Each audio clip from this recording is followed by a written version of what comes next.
Hello, everybody. Welcome back. I'm very excited to have this next guy on the show. He's Neil Markey. He's this co-founder and CEO of Beckley Retreats, a holistic well-being company that merges the science-backed benefits of psychedelics with contemplative practices to support lasting transformation. Welcome, Neil. Thanks for having me. Appreciate it. Brother, I would be remiss if I didn't mention that you are a combat veteran, Second Ranger Battalion captain. Thank you for your service, brother. Yeah, Um, thank you. yeah, thank you. And I got to ask you, what got you? Because it's interesting. I mean, and I love it because you coming from a military background. I know you went to Columbia, which is MBA, right? Yep. Um, Mathematics. You always had an interest in mathematics, but you went from military to being the co-founder of this amazing company. How did that happen? It was a long, windy road, but I mean, the short of it is I got out of the service. Well, I joined the service after 9/11, Yeah.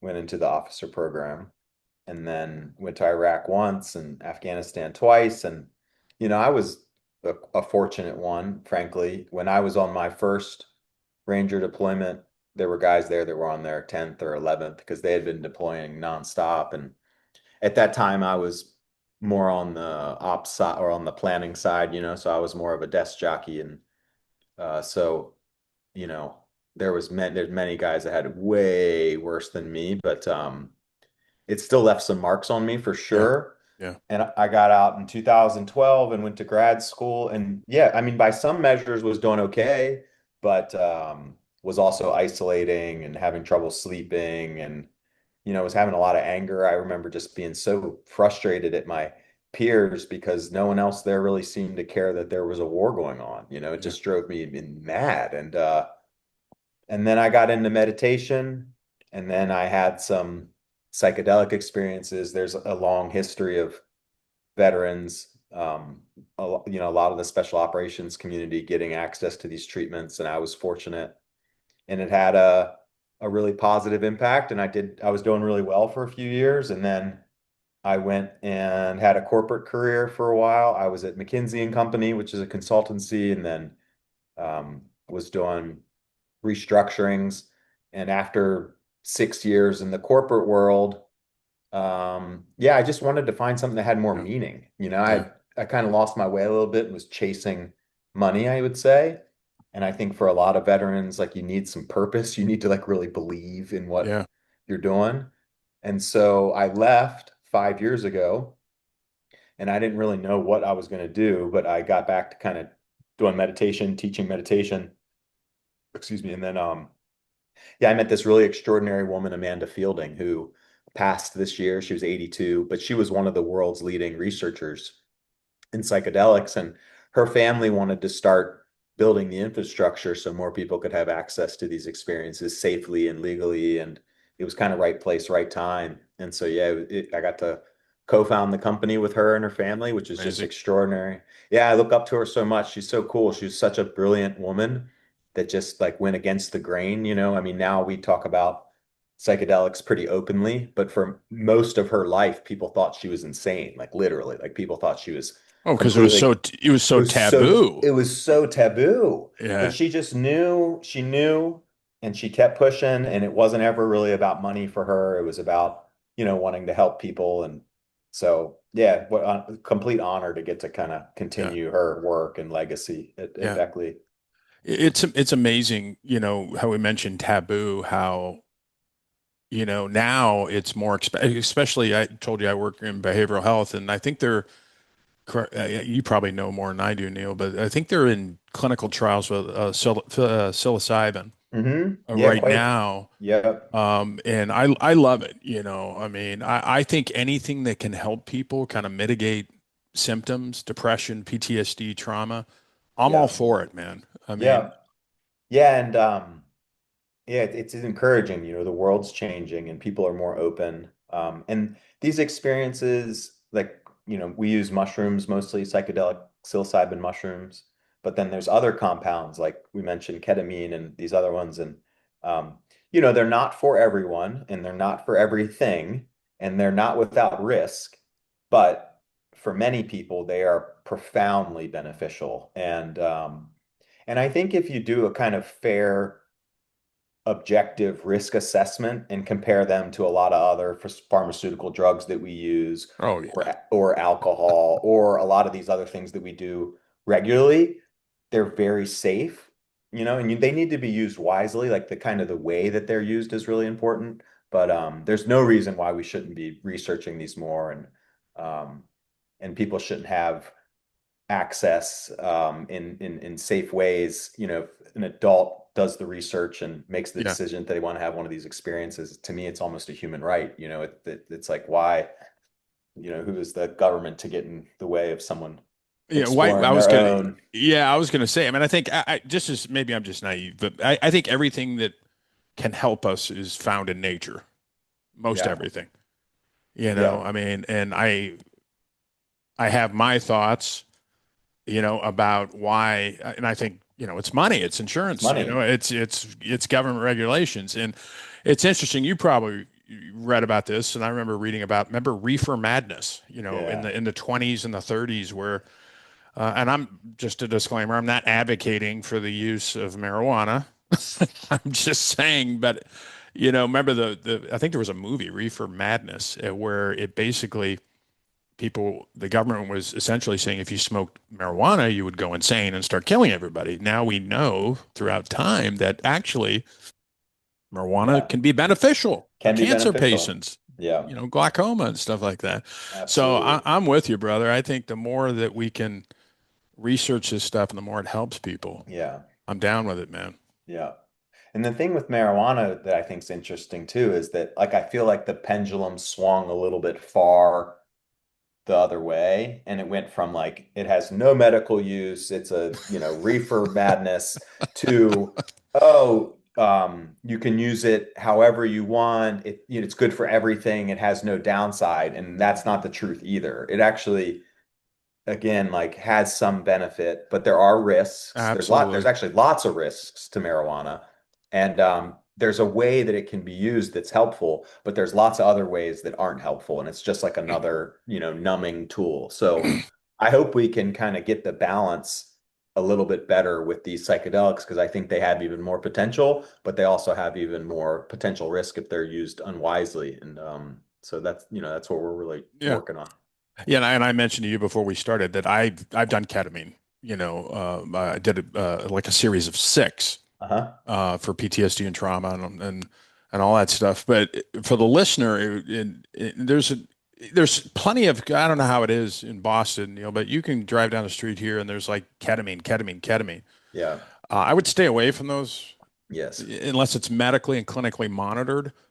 But the point I was trying to make is before you do it at where I work, FHE Health, you have to, be evaluated for it. They have to do some tests to make sure, like you said, that they're going to try to mitigate as much as possible the Yeah. potential risk or whatever that is. Yeah. So it's And really good stuff. Go ahead. well, and I just, if if it's like a behavioral health clinic that is then using ketamine as one of the tools, I'm like full on board. Yeah, If absolutely. it's a ketamine clinic out of nowhere that's just doing ketamine with no wraparound support or behavior change or any counseling or therapy, then I'm very skeptical of that, Yeah, and so it is a little bit kind of buyer beware now. I mean, you can go on the internet and get ketamine delivered to your door. I absolutely. mean, now uh, for some people, maybe that's helpful, but I would say that there's quite a bit of risk there, and like these things you need to be used wisely.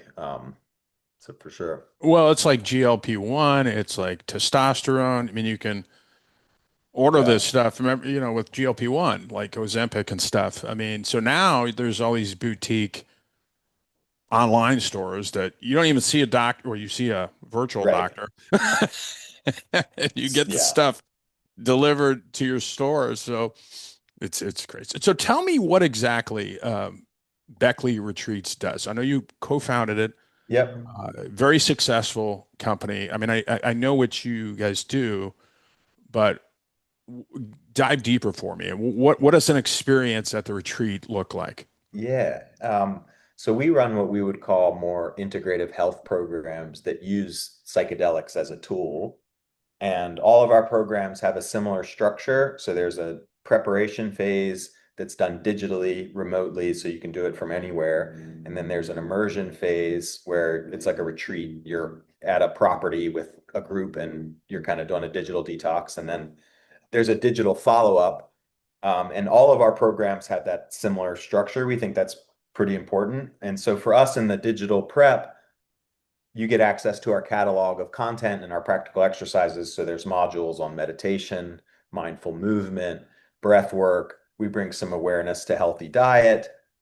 We use some, kind of Western psychotherapy tools, simple things like gratitude practice. Oh, I love If it. you look at the research on that, just taking time each day to think about the things you're grateful for has a tremendous impact on how you feel. And so we expose people to lots of these kind of little techniques and encourage them to pick a few that really resonate with them. Yeah, And so there's a lot of learning and teaching in that beginning portion. And then we get the group together a couple times digitally through Zoom, and you get to meet the other guests and you get to meet the facilitators. So we start to kind of build that bond because we really believe in the group approach. We think that there's something very special happening amongst the peers, and they ultimately end up taking care of each other and showing up for each other more than some people might show up one-on-one for a clinician. Just as a absolutely. different dynamic. And then during the immersion portion, we do programs in Jamaica and the Netherlands, and we use psilocybin mushrooms.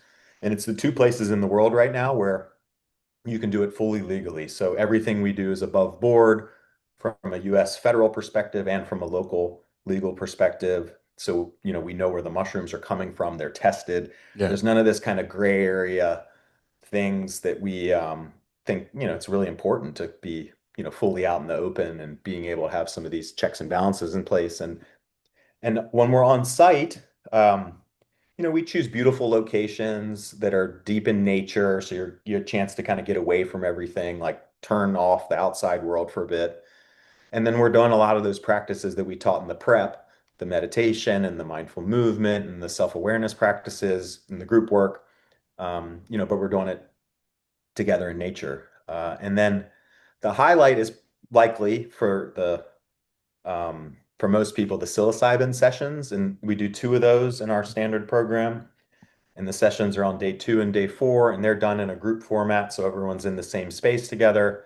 And we're trying to find this kind of balance between having very rigorous safety protocols and a structured program and, having like really high levels of professionalism and safety, but also allowing for some of the beauty or the artistry of this work. If you go and do this work in a traditional setting, like in Peru or in Mexico, um, it feels different than a doctor's office. And yeah, and we think that's actually important. And we think you can have both ways. You can have some of the tradition and some of the artistry while having it be really safe and really thoughtful. And so I think we do that really well. We play live music and yeah, it's really special. I mean, yeah, 88% of the guests that we've had have said it's either the most or one of the most meaningful experiences of their life. And people equate it to, the birth of a child, like things like that. It's like it's big for people. yeah. And then on the in-between days, the kind of recovery days, rest days, there's time to do massage and one-on-one appointments and go to the beach and hang and Jesus, just relax a bit. where It's do I nice. where do I sign up for Yeah, this? well, we got to get you down, man. Come be our guest. And I would and then love to. Go ahead, brother. well, just yeah, and then on the back end, we do 6 weeks of digital follow-up. And so there's more access to the practical exercises, and we bring the group back together a few more times, and we make buddy pairs and small groups, and we have people kind of, keep an eye on each other, take care of each other. That's like what this is about. And what's interesting with these high dose experiences is that for some period of time afterwards, the body's in this more neuroplastic state. So there's Mhm. this kind of increased potentiality for change. And many people, when they come through these experiences for weeks after, they'll report significant improvements in well-being. They'll say things like, I just feel more grateful. I just feel like my relationships are smoother. Yeah. Um, you know, something used to bother me with my spouse, and now it doesn't like get at my central nervous system as much. I can like see it a little bit differently. Like all these like really positive things. Um, but if you don't do anything consciously in that period after in terms of new habit formation, you don't make any conscious effort, it's very likely you're going to revert back to the mean Yeah. because by the time you're a young adult, a lot of this stuff is pretty deeply rooted in us, and you do have to do some work. Yeah. Now the experience, the psychedelic will give you the opportunity to probably make some real change, but we really try and emphasize the fact that you've got to kind of meet it halfway. It's not going to just fix fix Yeah. you without your involvement. And that's a quite a different mindset than normal Western medicine where you take your drug and you go on with your day. Like this work is it's very different than that, you know. And Yeah. so it's important for people to kind of know that coming in. Yeah. And I love it. And I love all of it. I mean, I really like the fact that it's just not, the people are coming to Beckley retreats and they get done with their experience and they're done. There's like an after kind of care after they're done where you have these groups and you have these communities, which I love it because it's the same in treatment where if somebody comes to treatment inpatient in behavioral health, the way we do it is before they even leave, we're setting up aftercare. Yeah. So it's not like, okay, they're out the door, see ya, man, good luck. Is that we maintain those touch points like you guys Yeah. do, and you're still in communication, which is huge, Yeah.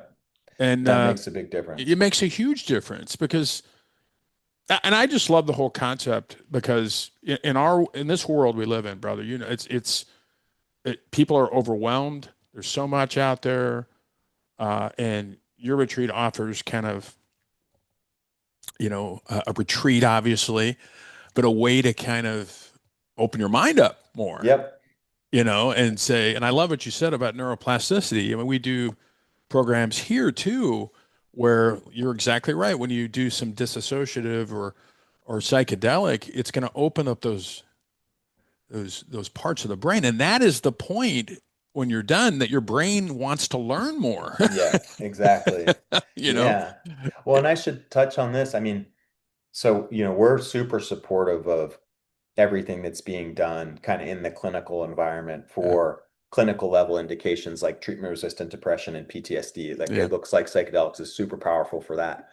What we do is more on the other end of the spectrum, if you Yeah. will. So we actually screen out kind of more severe indications and try and Yeah. get them pointed to places that are more appropriate. Usually it's more one-on-one type work because we have to kind of manage for a group That's what I was going dynamic. to So ask because I'm sure you have highly acute or more acute people coming in. They want to do this, and you're like, yeah, probably not the best thing for you. right. Yeah, and I think the group model can work for some of those clinical indications. It just needs to be configured differently. Like you need Hmm. more facilitators and they need to be trained differently. But our programs are actually more for well people, we would Yeah, say. And it's people that want to go from good to great, you know. So these experiences have application across that whole spectrum. And most of our guests are coming down and they're, mid, late career professionals that want to like be more present with their family and they just want to find more up their meaning. game. They want to, yeah, perform better. They want to be better leaders. They want to be more creative. And I think that, right now, a lot of the conversation, rightfully so, is on getting people from crisis to stable. But what we're trying to convey is that you can go from, doing pretty I good to love it. going great and feeling like, fulfilled and peaceful and loving and all these things that are really important parts of Yeah, living and that's well. what I was reading on the site is that yeah, you're right. It's just it's not so much a clinical thing. It's more of like you said, okay, you're doing good, but this is going to make you step up your game a little better by opening it up, and Exactly. Knock the rough edges off. Yeah, We still get exactly. lots of veterans that are coming through Oh, I too. imagine. Yeah. Um, and these are veterans that are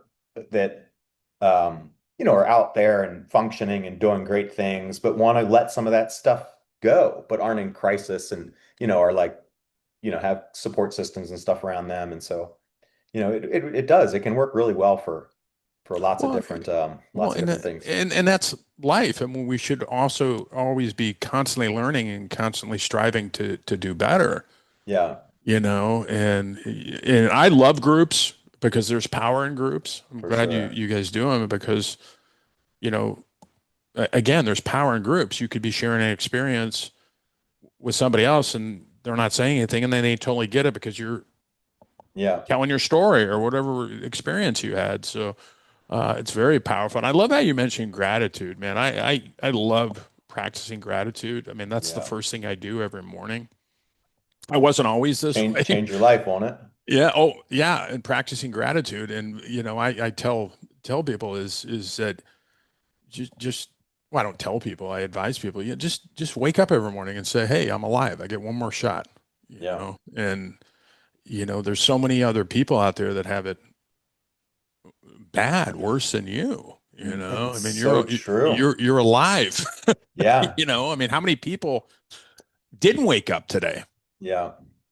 No, it's so true. And like, um, the mind is a really funny thing. I mean, it's trying to keep you safe. So it's going to focus on a lot of times the Absolutely. negative things, but you got to zoom out and like recorrect it and be objective. But just like you said, just by the fact that someone's listening to this podcast, I know that they're in some level of income demographic and they're likely in the States. And if you really think about it over the course of history, like we're doing great by a lot of measures, but then we still will pick it all apart and find the misery in it, Why do you and think? like Why do you think that is, Neil? Just your opinion. Why do you think that is? Is it just the bombardment of social media and everybody's trying to outdo each other? I mean, what? Why do I you? think I think social media is a big thing because we're getting exposed to little snippets of people's lives all over the world that are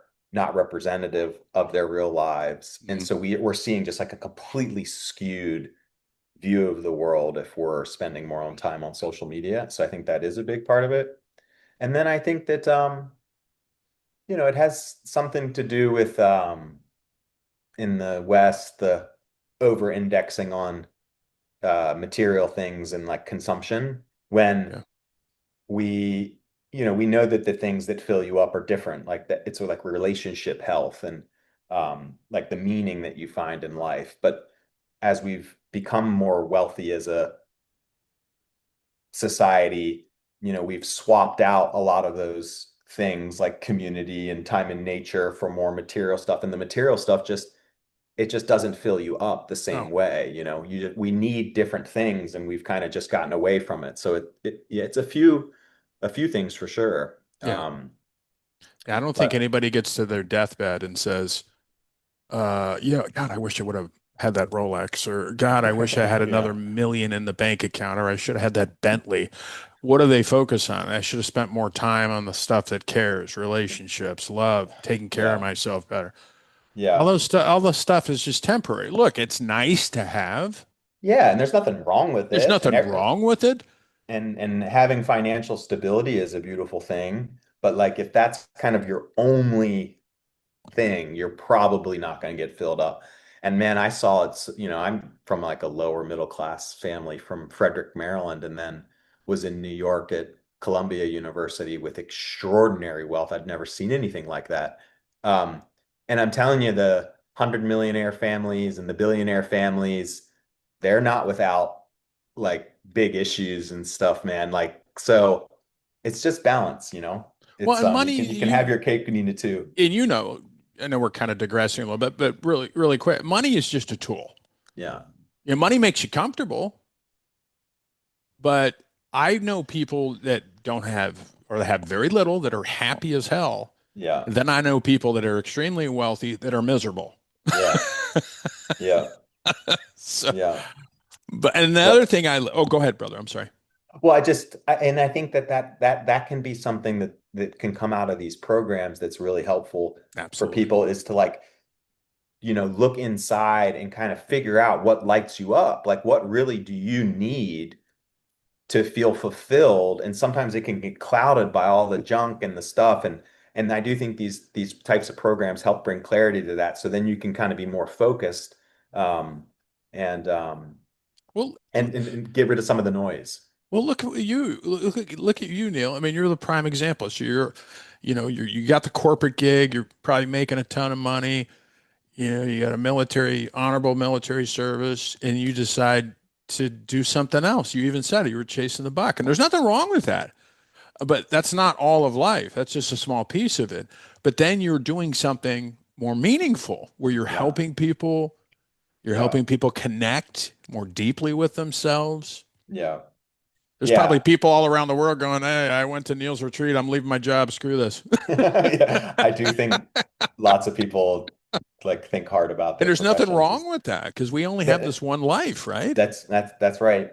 Yeah, and there's some people I think that are super happy kind of everybody's different. So the Yeah. important thing is to kind of like go in and try and like be honest with yourself. But I know people that, are in jobs that maybe they don't like really like love or they don't like really believe in it that but it provides the income and then they find their fulfillment outside of work and they have Yes. their thing and that's like fine, like not right or wrong. Um, I found for me though that yeah, having purpose in my work is like that. I have to have that. If I can't fake it. So, but that's not right or wrong. It's just, but Well, it took me a while to kind of figure that out. That I needed purpose in my work, or I'm going yeah. to be miserable and not apply myself. Or not Well, work, not as be as lit up as I should be. well, it's like me. I mean, if you look at my law enforcement, I was in the military for a little bit. I never thought I'd be working in behavioral health, but I love my job. What's the old saying? If you love what you do, you'll never work a day in your life. Yeah. I'm at that point right now. Yeah, and God bless, man. I mean, and service members too, I feel like veterans, we get kind of railroaded sometimes into Oh, these absolutely. finance careers or consulting careers. And, again, there's good in that. I'm so grateful for it. I learned a lot. And I think at the end of the day, if you were a service member, you're probably wired to want to do something that you believe in that's bigger than yourself. And so, yeah, just be mindful of like where you're spending your time and like I don't know, I make a lot less money than I used to make and I But would you're never go happy. back. I'm way You're happier. happy, and Way happier. and more And important, all you're my helping family would people. tell you I'm better. Like it's just everything around me is better, I live more simply, which is fine, but I wouldn't change it for the world. Well, it's a mindset, and like I've downgraded significantly where I've had the big house and all this other stuff. I'm much more simplistic the older I get, Me too. minimalist. I Me mean, I still too. have the only thing I have is I have a nice car, okay, but I don't need any of that stuff anymore. And I'm not trying to throw barbs at people that have that stuff. I'm not saying, but I don't want that stuff anymore. Yeah. Yeah, it's super freeing when you feel like you don't need it. Yeah. Yeah. So, buddy, if I could talk to you all day, but if they want to find out more about you or if they want more information about Beckley Retreats, where do they go? Just Google Beckley Retreats and we'll come up. It's just beckleyretreats.com and what we do one-on-one calls. We're super responsive. I mean, we're a small company that, cares a lot and we'll find time to answer any questions Yeah. and get on the phone. You can talk to a human. Um, it's not all automated, which is nice. So So one last thing, and then I'm gonna leave. So a couple things, and I probably should add this at the beginning for those listeners out there who don't know what Rangers do. Really quick, who are the Rangers? the Rangers, wow, it's changed over time. Because I'm there's Ranger tabs, and then there's the battalion There's the guys. Like, battalion guys, yeah. The battalion guys, I mean, the peacetime mission is to, seize airfields and be able to be anywhere in the yeah, world in a short amount of time. yeah, But then during the GWAT, the Rangers were pretty fortunate to get pulled into the fortunate or unfortunate or a mix to get pulled into the the direct action missions. So they were Yeah. working with the big boys Yeah. doing Yeah. the night stuff. Yeah. I love that stuff. So, and Yeah. final words for the listener. You got any message for the people out there that are kind of on the fence of maybe going to a retreat like yours? Yeah. Well, I would say, do your research. Um, do your research. And I think that meditation is Oh, foundational. I think that meditation is so it's kind of in a league of its own. Sometimes it gets bucketed with all these other things, and it's just one of many things. And I'm like, no, it's actually its own thing. And I yes. think that it's absolutely it can be life changing, but it takes a while and it takes some discipline. But I really encourage people to Yeah. take a course or learn it, and it could change your life. It does. It changed my life, Me too. and you don't have to, I think people have, at least I did, early on was, I have to be, on a robe with incense and stuff, that can be part of it, but I would start out slow for the listener. And there's all kinds of apps out there that you can use, guided meditation. But meditation, in my opinion, I'd love to hear yours real quick, Neil, is just learning how to be present, Yes, that's it. you Learning know. how to be present. And then once you start paying attention to that, then you start realizing how often you're not present. And then It's a game changer. you go from there. But yeah, there's lots of cheap courses. I recommend, yeah, just get started. But Yeah. I think for me it was helpful to like commit and do a course that was a longer period of time to kind of give me some structure and some accountability because it does take, if you do it once, little benefit where it's just like fitness, Yeah, it's like anything else. you got to string together a couple months of doing it pretty regularly. But if you do that, I'm pretty convinced that most people will see it start to see some really significant shifts. But you got to do it regularly. Well, Neil Markey, thank you so much, brother. Yeah, thank you, Patrick. Appreciate it, man. Yeah, man. Anytime, I'd love to have you back on Yeah, down the road. And for the listeners out there, everything we talked about, including, excuse me, Beckley retreats and information about Neil's going to be in the show notes, brother. Thank you so much. God thank you, man. bless. God Keep bless. doing the great work. You too, man. You All right, too. all right, brother. Awesome, Bye. man. See ya.